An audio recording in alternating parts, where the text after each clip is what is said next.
Good evening, everybody. This is Devin and Alpert. Tonight's assignment will discuss the MIQ, the Minnesota Importance Questionnaire, which focuses on trying to ascertain what are the primary components that can foster job satisfaction and happiness.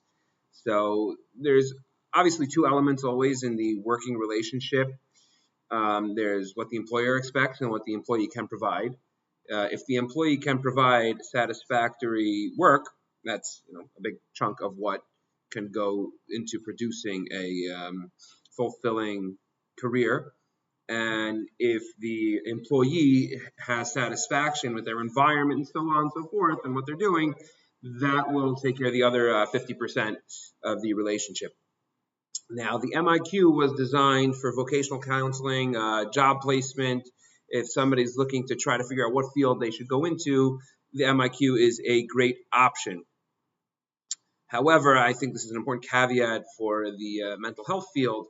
There are times when people will almost Venn diagram their dissatisfaction at work and use that maybe as a crutch for perhaps deeper emotional issues or trauma that has to be explored and dealt with.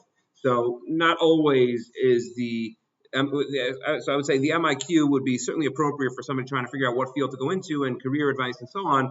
I wouldn't necessarily advocate for somebody who has moderate and up and on, moderate to severe mental health issues. I would say that maybe go to counseling first, try to figure out and deal with those issues before using the MIQ. But if somebody wants to figure out career counseling and vocational experience and so on, where to look to, the MIQ can be a great option.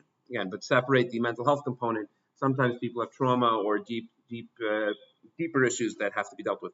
Now, the MIQ goes through 20 needs that are relevant to the workplace environment. Some of those needs are going to be like achievement, activity, advancement. I'm not going to go through all 20, but creativity, moral values.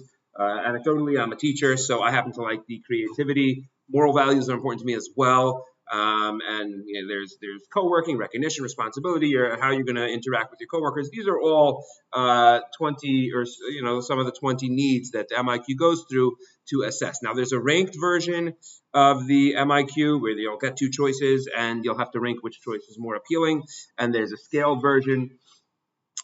They are data equivalent, at least according to the report itself. There is no difference between the two.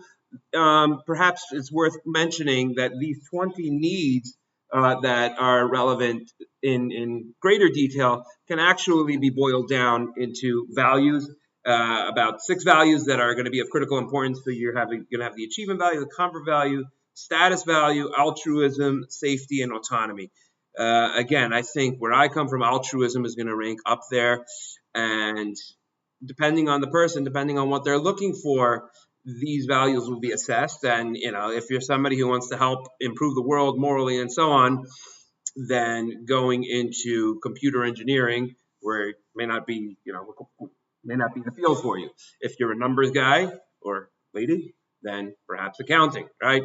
So this will assess which values and achievement needs are most relevant to your personality type and expectations. And it's for the most part, these are computer graded, and the score will land in the satisfactory, mostly satisfied, or probably satisfied.